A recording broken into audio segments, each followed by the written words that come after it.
Assalamualaikum warahmatullahi wabarakatuh. Alhamdulillah, kali ini kita akan mengikuti ujian akhir semester pada mata kuliah penelitian tindakan kelas. Yang harus kalian kerjakan ada 4 nomor atau 4 soal. Yang pertama terkait dengan permasalahan yang dihadapi oleh guru dalam menyusun laporan PTK.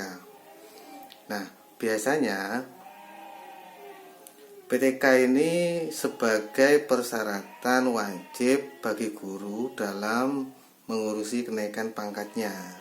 Selain untuk evaluasi diri dalam hal melaksanakan tugas pembelajaran, PTK juga sebagai syarat untuk kenaikan pangkat atau untuk mendapatkan angka kredit. Nah, namun dalam kenyataan atau realita yang terjadi, banyak guru yang merasa kesulitan dalam menyusun PTK, sehingga kebanyakan guru itu meminta bantuan atau memesan PTK pada biro jasa. Padahal secara teknis sebenarnya PTK itu mudah untuk disusun atau dilaksanakan. Nah, pertanyaannya yang pertama, silahkan sebutkan atau dijelaskan permasalahan atau problem atau kendala yang sering dihadapi guru, mengapa mereka sulit untuk menyusun laporan PTK.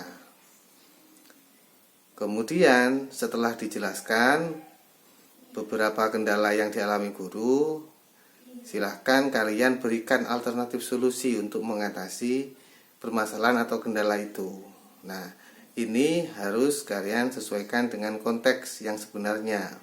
Artinya untuk mendapatkan jawaban nomor 1 ini, silahkan kalian tanyakan, diskusikan dengan para guru yang memang merasa kesulitan dalam menyusun PTK. Itu yang pertama. Kemudian yang kedua itu terkait dengan cara memulai menyusun PTK. Biasanya para guru atau mahasiswa calon guru yang mendapatkan tugas menyusun laporan PTK itu bingung dalam menentukan judulnya. Padahal judul itu harus berawal dari permasalahan yang benar-benar terjadi di kelas. Oleh karena itu, silahkan kalian membuat 3 aspek yang wajib muncul sebelum membuat judul. Yang pertama, silahkan berikan contoh identifikasi masalah pembelajaran. Jadi silahkan dibuat identifikasi masalah pembelajaran. Kalian ambil salah satu contoh, misalnya pembelajaran PAI pada kelas berapa di sekolah mana. Kemudian kalian identifikasi permasalahan yang terjadi di kelas itu apa saja. Silahkan ditulis sebanyak-banyaknya permasalahan itu. Setelah permasalahan pembelajaran itu disebutkan, maka kalian tentukan akar masalahnya. Misalnya ada 10 masalah yang terjadi di kelas itu. Kemudian akar masalahnya apa? Tentukan salah satu akar masalahnya. Di bawah, dari identifikasi masalah terdapat sekian, sebutkan 1, 2, 3, 10 misalnya. Dari 10 permasalahan tersebut, akar masalah yang terjadi atau masalah inti yang terjadi yaitu apa? Itu namanya identifikasi masalah. Yang kedua, tentukan analisis masalahnya. Setelah identifikasi, di bawah itu ada poin analisis masalah. Kalian deskripsikan. Yang dideskripsikan itu adalah sebab-sebab terjadinya akar masalah itu. Akar masalahnya apa, kemudian kalian jabarkan sebabnya apa, sebab terjadinya akar masalah itu. Bisa dari guru, siswa, media, lingkungan, dan lain-lain. Kemudian yang ketiga, setelah analisis masalah, berikan poin atau sub penekanan alternatif pemecahan masalah. Kalau ketemu masalahnya apa, kemudian sebabnya apa, maka kalian tentukan sebagai solusi untuk mengatasi masalah itu menggunakan media apa atau strategi apa atau yang lain. Silahkan dikembangkan sekreatif mungkin.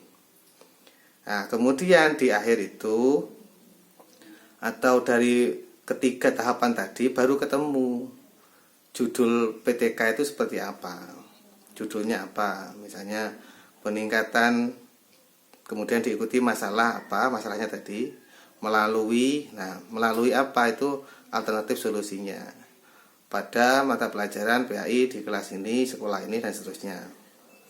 Itu soal nomor 2. Kemudian soal nomor 3 itu terkait dengan perbandingan antara PTK dengan penelitian-penelitian yang lain, khususnya skripsi.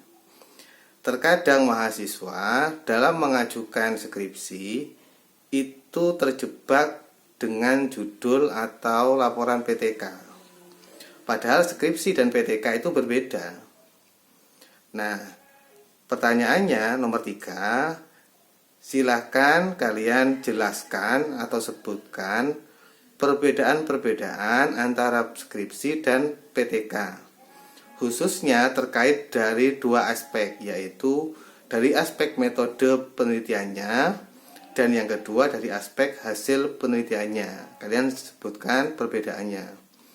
Lebih baik dibuat tabel yang sebelah kiri skripsi, yang sebelah kanan PTK.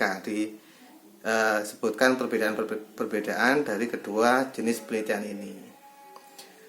Kemudian yang ketiga yaitu terkait dengan hasil laporan PTK itu mau diapakan. Nah, biasanya para guru itu setelah membuat laporan PTK kemudian dicetak, dijilid, selesai, dikumpulkan atau diajukan supaya mendapatkan angka kredit. Padahal PTK yang baik itu tidak sekedar dibandel, dikumpulkan saja, tapi laporan PTK itu dipublikasikan supaya dapat diakses oleh kebanyakan orang.